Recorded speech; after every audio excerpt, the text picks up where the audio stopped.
terkadang di dalam masyarakat masih ada kerancuan ya, apakah ini termasuk judi yang diharamkan atau tidak. Nah, kalau yang di situ mengandung taruhan, ada uang, ada barang-barang berharga yang menjadi taruhan, maka itu bisa disebut dengan judi. Tapi kalau nggak ada taruhannya, ini mungkin bisa masuk ke klasifikasi hanya game atau permainan saja.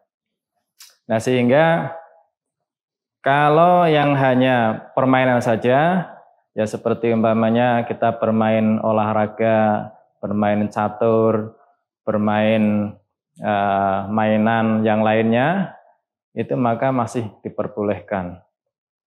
Kemudian undian pun itu ada yang diperbolehkan, ada yang tidak ya.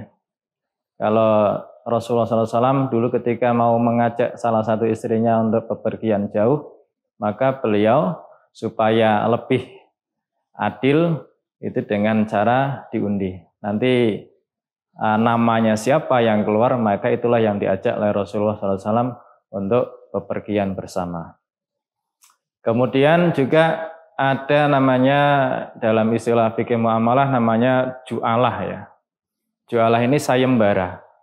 Sayembara. Siapa saja yang bisa melakukan seperti ini, maka akan dapat hadiah. Maka ini bukan judi, ini adalah sayembara.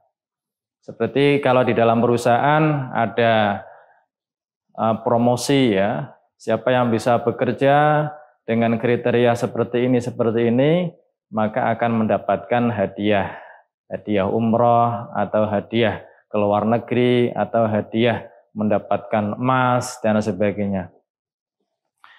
Ini tidak termasuk dalam kategori judi. Kemudian terkadang di masyarakat mengadakan ada sepeda santai, ada jalan sehat.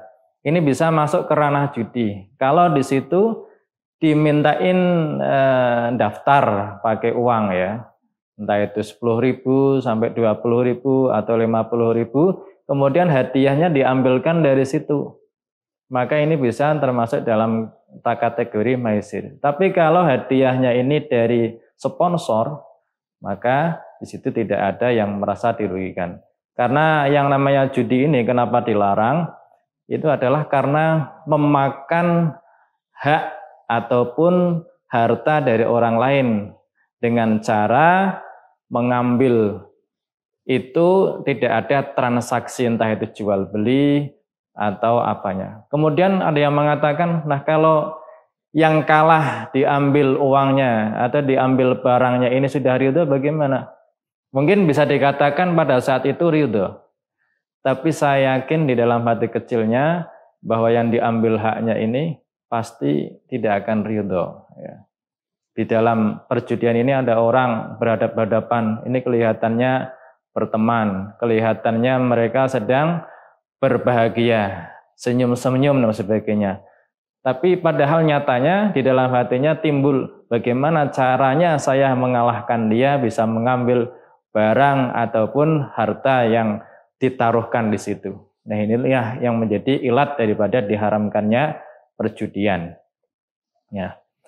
Kalau di dalam maqasidus syariah ya, perjudian ini termasuk di dalam namanya tidak menjaga harta. Namanya kan di dalam maqasidus syariah ada namanya hifdzuddin, ada hifdzun nafas, ada hifdzun nasl, ada hifdzul aql, ada hifdzul mal.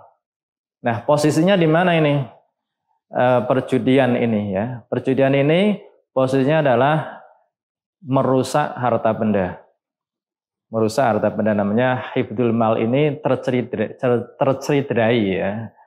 Nah, jadi orang dengan adanya judi ini bisa menjadi rusak harta bendanya. Dia yang tadinya punya harta banyak, kemudian terkuras, habis, kemudian saking kecanduannya akhirnya dia pinjam ke temannya, pinjam ke saudaranya, kemudian juga terkadang sampai pinjam ke pinjol ya, pinjaman online. Menumpuk, akhirnya bangkrut, semuanya terjual. yang terjadi lagi kerusakan pada pikiran atau akal. Ya, hifdzul akalnya ini juga rusak. Akhirnya dia depresi, stres, bisa juga menimbulkan kerusakan pada jiwa. Akhirnya dia kepinginnya bunuh diri. Bunuh diri. Jangankan dia iling kepada Allah ya, ingin sholat enggak ya. Terkadang sang sudah depresinya, dia yang dibayang-bayangi oleh berbagai macam ketakutan, depresi dan sebagainya, kepinginnya malah kepada bunuh diri. Wal iyadzubillah.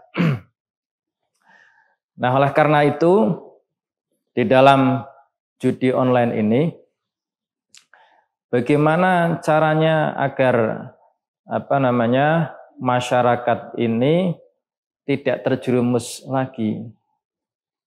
Nah, maka kalau kita sebagai tetangga, sebagai teman, sebagai saudara, kalau melihat mereka melakukan judi online, maka kita kalau bisa menasehatinya.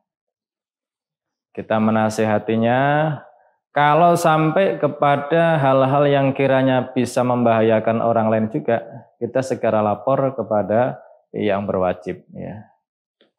Jangan kita tangani sendiri karena mungkin kita tidak mampu. Di dalam Al-Qur'an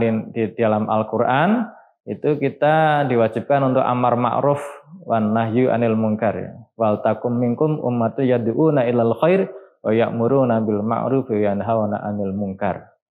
Jadi kewajiban kita kalau melihat tetangga, melihat teman, melihat saudara yang terkena virus judi online atau judi-judi yang lain, maka kewajiban kita adalah amar ma'ruf nahi munkar.